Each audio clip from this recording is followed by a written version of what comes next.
So AJ Dybantsa has been on the NBA's radar for a multitude of years now. In high school, with his athleticism, swagger, personality, and future face of the league type of game, it's inevitable that he was going to be at the top of this year's draft class. But with the resurgence of a Cam Boozer and Darren Peterson, his #1 spot was in jeopardy all season. And in this episode of At the Buzzer Sports, we are going to be discussing if AJ Dybantsa can still be the #1 pick, how good he can be, what are some of the best fits across the league, and how he is actually better than you might actually think. So without further ado, let's get right into it.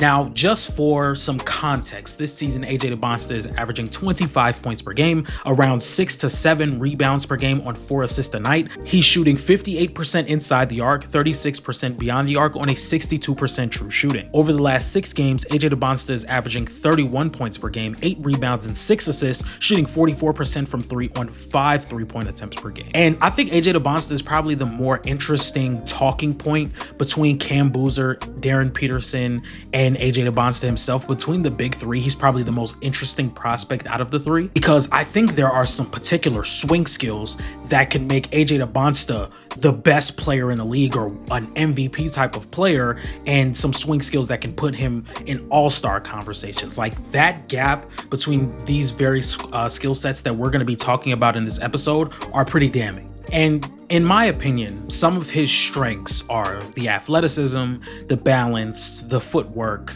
and the driving ability, versus some of his weaknesses being the handle, the passing and the playmaking, and the shooting consistency. I do want to touch on some of the strengths first. His athleticism is something that has always popped out to me in his high school film, in his college film. We all know that AJ Dybantsa has the ability to be extremely dangerous in transition, extremely dangerous downhill, when he has the strength to be able to attack maybe slimmer guards or slimmer wings, be able to get 2 feet in the paint consistently. That's something that I value a lot in wings, especially guys like AJ Dybantsa who have that wingspan. And then when you talk about the balance, like, I'm going to get into this later with the film to better explain it, and we're also going to talk about some player comparisons later in this video, but the ability to absorb contact and keep your balance to be able to get a good shot up, that's why AJ Dybantsa is always getting to the free throw line. That's why he's always having N1 opportunities. And when I mean balance, like, just the downhill ability, when he's able to stride and also get enough elevation off of his first step or off of his jump to be able to finish around the rim as consistently as he does, is extremely impressive. And when I talk about balance, I'm also talking about like flexibility. And we see a lot of these players who are all-time great drivers who don't necessarily have the frame yet, but have this flexibility to keep your balance and absorb contact against more physical players and still be able to get a good look or have a good feel for the rim or for the basket when you're playing through contact. And I think that's something that AJ Dybantsa possesses. When you have somebody that can take these really long strides and slice their way through defense with their balance, with their footwork, with their touch around the rim, that's something that generates good paint touches consistently. And I think him having some of these strengths with his balance, athleticism, footwork, driving ability really takes away from what my weaknesses for him are, which is like the shooting consistency and the handle. Some of those things, like, they don't necessarily are as big of a concern for me when you have the footwork that he does have. When you play with the physicality that he does, and he constantly gets between the middle of the floor where he can have that push off and then fake into a post fade but go up and under, or when he has the footwork to work his way through congested lanes and get to the rim, or the physicality to ram through somebody and get to the free throw line. We see multiple possessions where it's just he's gonna put his head downhill and he's gonna get to the free throw line. Like, over these past 6 games, he's averaging 8.5 free throws a game. Like, he's consistently getting to the free throw line. That's something that probably is going to translate. Now, to just show you guys a better representation than me explaining it, it's better that I show you guys than like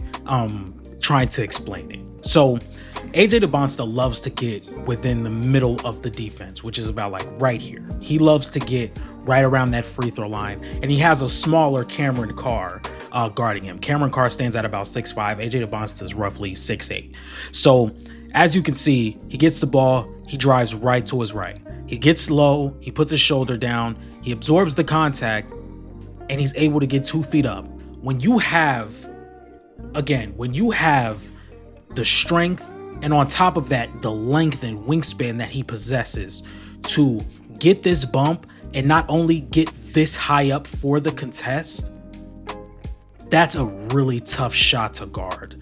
When you have someone who has the physical advantage over you, but also can rise up higher than you for the jump shot, which AJ Dybantsa's wingspan helps him with, that's just really tough to guard. And it makes his footwork much easier for him when you have the strength to get good looks like this.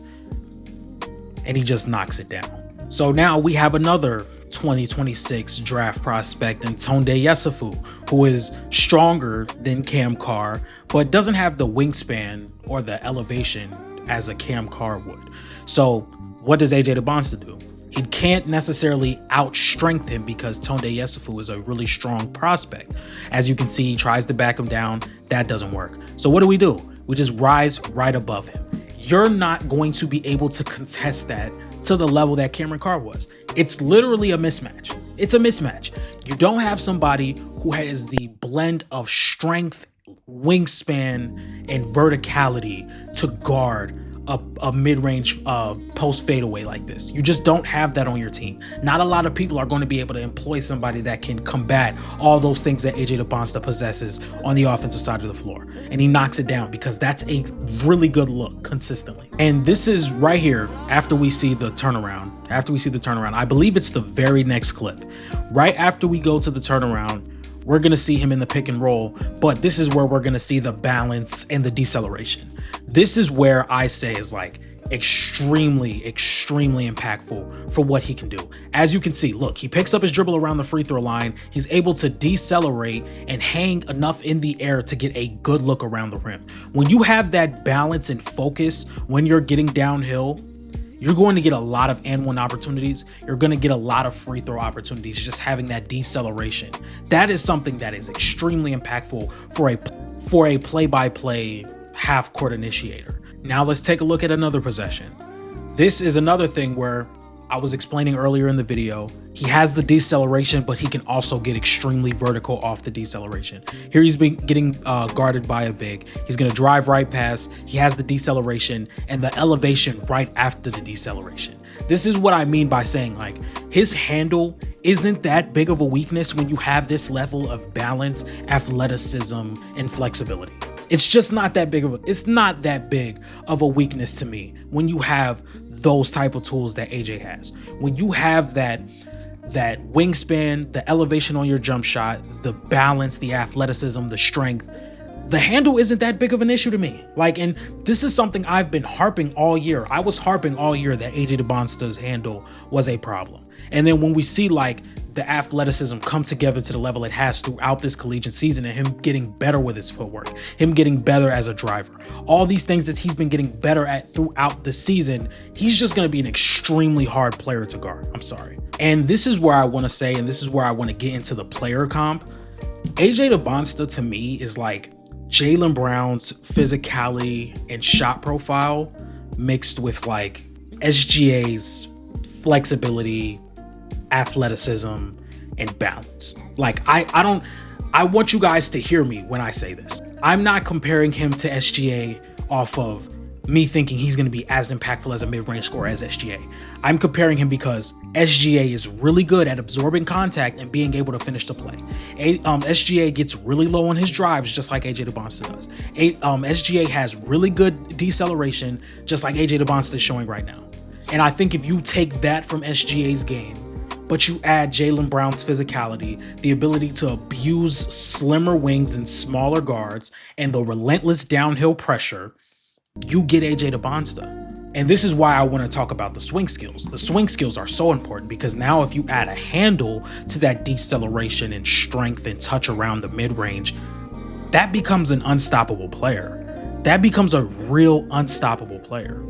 And if you get a consistent mid-range shot, no, I'm not saying he has to be one of the best mid-range scorers the NBA has ever seen. He doesn't have to be that. But if that mid-range can be something that is consistently that can be used consistently for a backup plan, or just something you can go to keep the defense honest. I'm not asking him to be a 40% 3-point shooter. I'm not asking him to be that. You don't have to be that. You can give me 36% on 5 attempts, like what you're giving me right now. But if you're one of the better mid-range shooters in basketball, and you're legitimately like a top 5 driver in the league, you're going to be an MVP level player.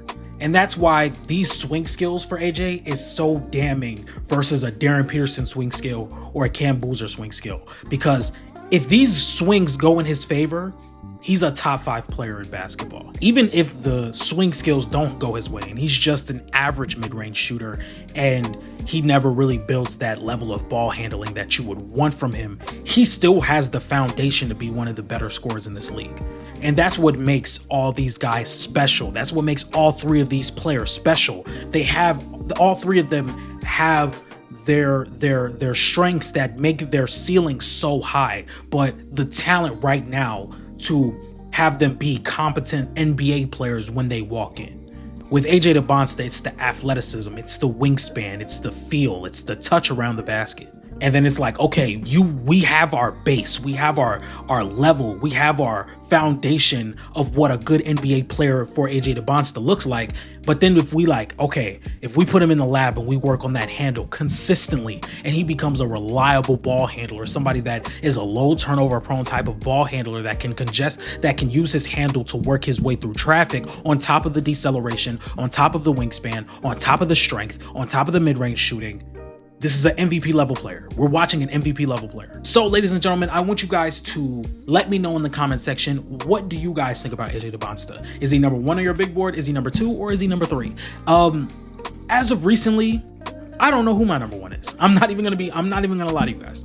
I think after the collegiate season is over, that's when I'm going to best have my rankings. That's why I haven't dropped a big board yet. I have not dropped a big board yet because my rankings change every day. My rankings change every day. And it's not even just 1 through 3. It could be 25 and 26. It can be 17 and 19. Bennett Sturts, that's somebody I'm moving up my draft board, because the more I think about these prospects, the more I'm like, maybe I'm buying in a little bit more to the upside. Or maybe today I'm buying in a little bit more to the downside of the prospect. This is why I'm going to let the entire season play out before I give my ranking of the players. We're still going to talk about what they're doing on the court. We're still going to give mock drafts. But when the player rankings come out is when the season's going to end. And before you guys get out of here, make sure you guys follow me on TikTok at @TheBuzzerENT. Make sure you guys follow me on Twitter at ATBSports1. Make sure you guys follow me on Instagram at @TheBuzzerSports_. And with all that being said, I'll see you guys next time. Peace.